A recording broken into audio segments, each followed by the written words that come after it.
Olá, meu nome é Amanda Biasotto, eu sou estudante do 5º ano de Psicologia, sou bolsista do CNPq e fui orientada pela professora doutora Sônia Manzano na pesquisa que recebeu o nome de Morte e Subjetividade nas Produções Musicais, uma análise a partir da sustentabilidade afetiva. O objetivo dessa pesquisa era analisar qualitativamente de que modo a morte tem sido tematizada nas canções brasileiras atuais e quais as possíveis implicações dessas tematizações na produção de subjetividades. Mais especificamente, nós objetivávamos analisar historicamente as concepções de morte, selecionar canções que tivessem a morte e suas implicações sociais como tema central, identificar e analisar as concepções de morte expressas nessas canções e analisar a relação entre as concepções de morte e a produção de subjetividades à luz do conceito de sustentabilidade afetiva. Para tanto, traçou-se um panorama histórico das concepções de morte desde a Idade Média até os dias atuais. Os autores utilizados, Felipe Herrier e João José Reis, apontam uma série de acontecimentos que participaram da transformação lenta, mas radical da forma como o homem ocidental experimenta a morte. Mudanças na organização social, na doutrina cristã, o advento do capitalismo industrial e o fortalecimento do discurso médico são alguns dos principais fatores que influenciaram nessa mudança. A morte, que era então concebida como um fenômeno social e inerente à vida, passa então a ser afastada do cotidiano, tornando-se técnica, higienizada e profissionalizada. A fim de elucidar o que causa esse distanciamento tão marcante da morte do cotidiano, o sociólogo Norbert Elias propõe que assim que se dá conta da própria finitude, o sujeito contemporâneo recalca o que seria essa lembrança da própria morte. Sempre que entra em contato com algo que remeta à morte, seja a morte do outro, sejam outros acontecimentos vitais que mantêm ressonâncias com a morte, essa lembrança ameaça vir à consciência. Seria então no movimento defensivo que nós tendemos a afastar a morte.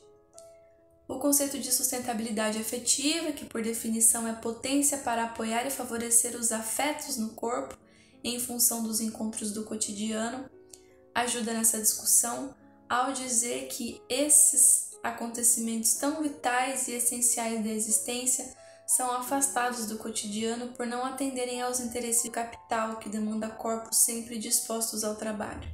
Desse modo, a morte vai se tornando um tabu muito difícil de ser superado. Quanto menos se fala sobre ela, menos condições se tem de desenvolver outras maneiras de lidar com esse acontecimento, de acolher e elaborar os afetos que emergem desse encontro. A arte, no entanto, se coloca como um campo possível para toda a discussão vital. E é por isso que nós recorremos a produções artísticas para tentar entender de que modo a morte tem sido concebida nos nossos tempos. Essas canções foram organizadas em 3 eixos de análise.